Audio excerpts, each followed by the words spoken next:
Hello friends and welcome back to the C.Gars channel. Today me and Billy are about to take a look at some different cigars today.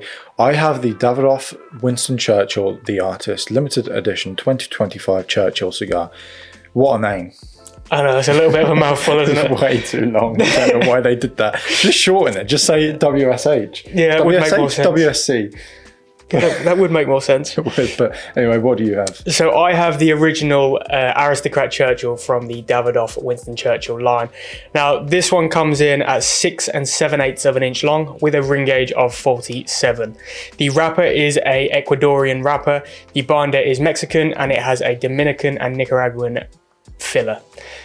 Not all that different to what you've got. I think the blend is very, very much the same. However, there are a few differences that makes the experience slightly different from this one to the limited edition.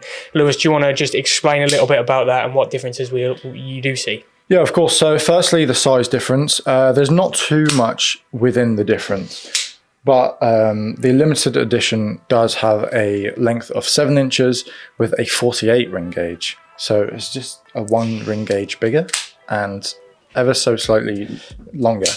Very strange, but maybe that's because there's also a difference between the percentages of the tobacco used within the blend.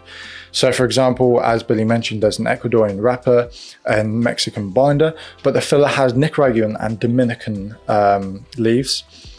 And the percentages are a bit different. It doesn't say what the exact percentages used are, but there's, I guess, more of one leaf and less of another, and also different grades in there too.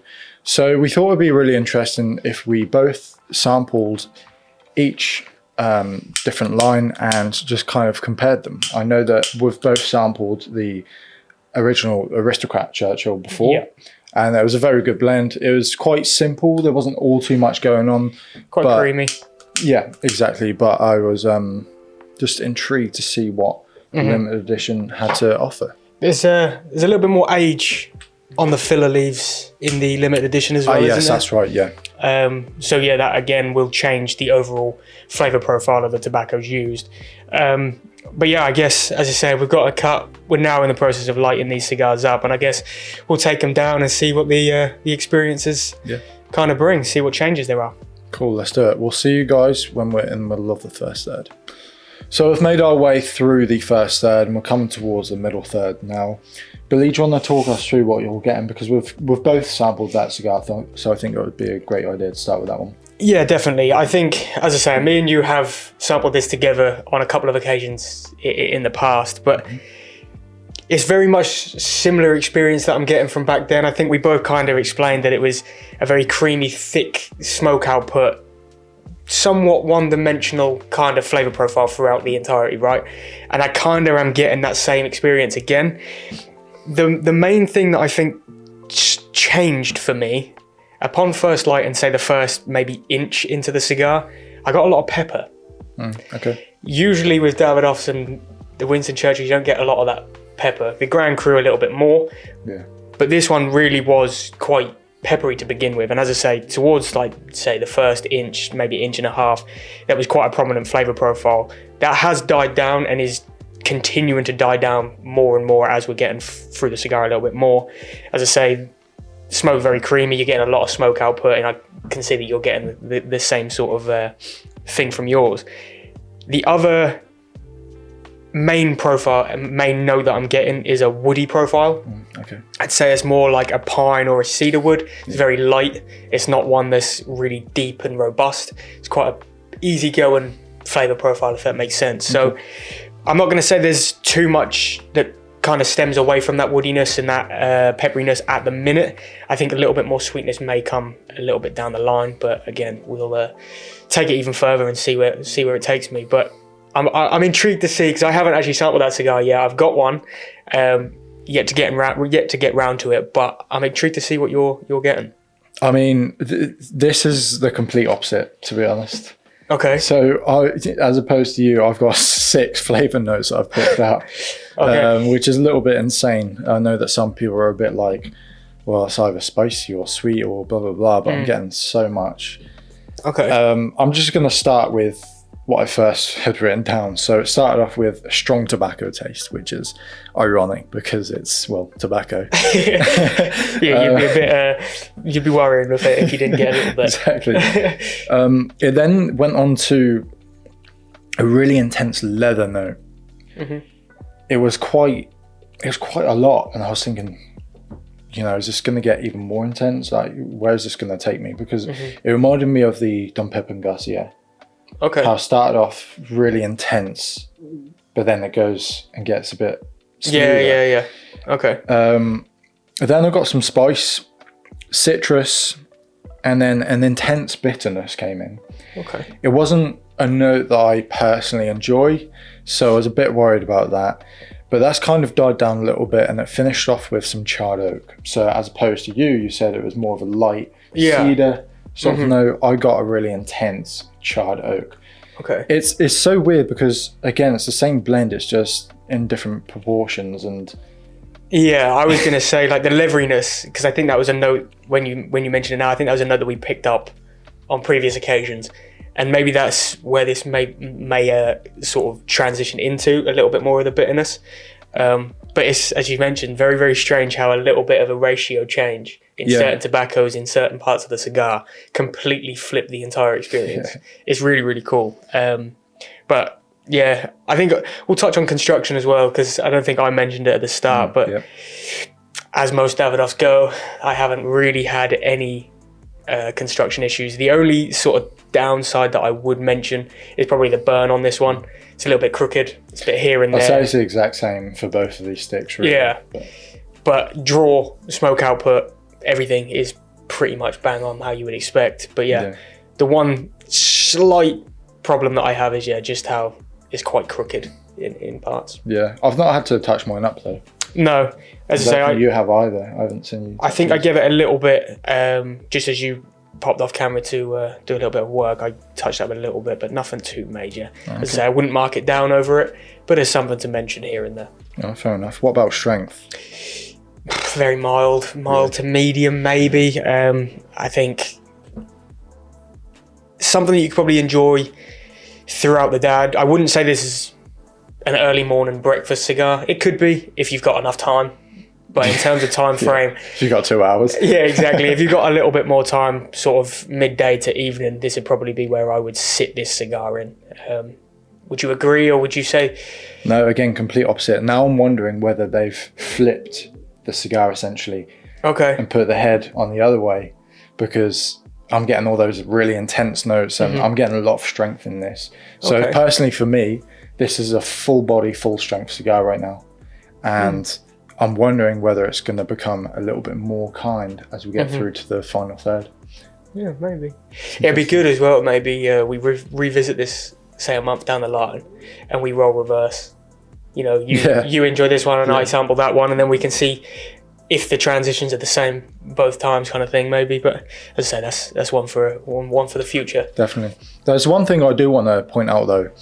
The box that these come in. So these come in boxes of 10, I think, right? And there's only 18,000 boxes worldwide. I say only. I mean, it sounds like quite a lot, to be honest, but they are limited. But the box, the inside actually features a painting from Winston Churchill himself. He painted it in 1924. Can't remember the name fully. It was like cork trees in Marmazai or something like that. Fancy ass name. But yeah, it's really, really nice painting. And I don't know if you guys have seen, but Josh did a little bit of a video on this blend too. He mentioned how the inside of the box has a cigar holder, and it's inspired by an artist's easel and palette. So that's quite a cool feature as well. And well, I suppose it fits the name, the artist, doesn't it? So it's really cool how Davidoff kind of incorporate the names of the cigars and the history of the cigars into their box design as well. As you say, you've gone for the artist and you've got the easel and all of that stuff incorporated into the actual box design, which is just another selling point that's really, really cool. You don't see that too much from other brands. No. But yeah, I guess it just sets them apart a little bit. Yeah, of course. But I suppose, we'll take these down a little bit further, see what notes we get, see what experiences we face. see if there's much of a transition, as you say, and see if it kind of comes together or if they're completely separate identities. Yeah, perfect. So we've made our way to the final stages of the middle third of these cigars today, and I'm going to go over to Lewis first to go over the blend a little bit more, because by the sounds of it, obviously we've only said a little bit to each other off camera, but I feel like there's a little bit more going on in your blend than there is in mine. So we'll come to you first. What changes have you experienced? So this has done exactly what I thought and said it was going to do. So it's flipped. Okay. So it started off really intense with a lot of spice and that horrible bitterness I just personally don't like. It's now become a lot more smooth and a bit more creamy. There's a slight spice in the background, but there's a lot of leather and some salted nuts in there too. Okay. And I think that's nice because originally it was quite overwhelming. There was a lot going on. And I was thinking, wow, is this too much? Mm-hmm. But now it's kind of eased off a little bit, become more mild in sense of strength and flavor profile, which is really, really nice. Okay. And so would you say that the strength is even kind of toning down a little bit as well? Okay. Yeah, it's very strange. Very. I know we always go back to it, but the only one that I can think of is the Dom Pepin. Yeah. It's another one that kind of does unique, that, but really, really, really strange. Yeah. But intriguing nonetheless. Yeah. How about you? Yeah, for this one, it's kind of the same as it always has been. Obviously, there's no blend change or anything like that, so I didn't know what I really expected in terms of extravagant changes, but the pepper has completely died down. I think that was just in the forefront of that first sort of couple of inches into the first third. So that's completely gone. It's now much more of a creamier smoke with little hints of sweetness here and there. But I don't know if this is power of suggestion, but I know you mentioned earlier leather, and obviously I said, oh, that's another note that we picked up previously when we sampled these cigars, but I would say that leathery note has started to creep in here and there. Okay. I feel like that's going to be a little bit more prominent sort of towards the back end of the cigar when the bitterness and the strength really ramps up. But yeah, quite, as I say, one-dimensional, really easy transitions, nothing too extravagant in my personal experience.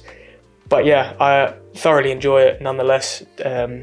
And yeah, cannot really complain. The burn has got 10 times better than it was in the first third as well. So it's kind of just, yeah. See, mine changed as well. So my burn was really good originally, and now it's kind of, I had to relight it. Oh, I can see it's a little bit more flaky now. Yeah. It's not a problem though. It's not an issue for me, but no. It's just insane how that slight change and that blend change in terms of ratios and stuff really does flip it completely on its head. And as I say, it's making me a little bit more intrigued to sample that cigar in the future. But yeah, as I say, I am looking forward to seeing where this one takes me and obviously seeing where that one takes you. So we'll burn it down a little bit more and we'll catch up with you guys in a little bit. Of course. In the meantime, though, if you have sampled either of these cigars before, let us know your thoughts down below. It would be quite interesting to hear what you guys think. Definitely. As well, if you've had the luxury to sample the two as well, it'd be good to hear your comparison and what you think the differences are between the two blends. So we've come towards the end of these cigars now, and for the limited edition, I have to say, this has been a little bit all over the place. It started off really intense.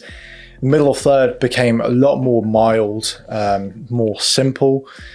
And those flavour notes from the middle third, so the salted nuts and that leather, has stayed consistent throughout the final stages as well. But the intensity has picked up again. So it's a bit all over the place. I mean, I had a chocolate cookie just to get some sugars in me because I was feeling it. But again, I mean, to be fair, I don't really ever smoke larger format cigars, do I? So it's, it's a little bit of a different one, but it is, yeah. How have you found it though? Enjoyable or overall? Yeah, it's kept me on my toes. It's kept me guessing. This is perfect for someone who wants to sit down and really think about a blend, really appreciate the history behind it. And yeah, if you really enjoy thinking about a cigar, then I would definitely pick up one of these for your humidor. What about you? Yeah, I mean, I think it's kind of the polar opposite, right? I think these cigars, the Aristocrat Churchill is quite a smooth transitional cigar. It doesn't kind of go up and down in flavor profile. The strength profile doesn't change all that much. It kind of just gradually increases as you would expect. But yeah, overall, very smooth, creamy cigar with hints of leather, hints of pepper to be, excuse me, hints of pepper to begin with in the forefront of the cigar as well. But I can have absolutely no complaints. If you're someone, as Lewis just mentioned, that likes to really take their time with the cigar, then obviously this format of cigar is absolutely perfect for you. It will give you around about an hour and a half to 2 hours of enjoyment time where you can really dive into them deeper notes and all them flavor profiles. So it's a very good indication and representation of the brand. It's a good representation of the Winston Churchill lines. And yeah, I really can't recommend it enough, to be perfectly honest with you. Of course. With it being a Davidoff, obviously you'd expect them to be a little bit higher priced than your typical cigar. But again, the processes that go into it, I mean, me and you have both seen the processes that go into it. 300 hands, so many years of expertise that is used to craft these beautiful blends. Really is something that you need to look into and appreciate. I would recommend picking up both of these cigars and comparing them just as we have today. Definitely. Just one more note in terms of the strength profile on this cigar. I know I mentioned earlier that it's kind of a mild, really easygoing cigar. Definitely when you hit that midpoint of the cigar, it does kind of ramp up a little bit into that medium, but it doesn't really tinker over that, and it doesn't really go below that after that point of the cigar. So if you're someone that enjoys a medium-bodied, full-bodied cigar, this is probably one, probably one for you. Just change it up. Probably one, could be one. Probably one, definitely one, but could be. But yeah, no, I cannot recommend it enough. And as Lewis said, grab one of each, go through, see what the differences are. And as I say, once them cigars are gone, you won't be able to pick them up anymore. So definitely one to grab and yeah, see where it takes you. Wonderful. Well, with that all being said and done, there's nothing left to do other than say thank you so much for watching. Subscribe to the channel if you haven't already and like this video. Let us know your thoughts on these blends down below if you've tried them. And until next time, stay safe and happy herfing.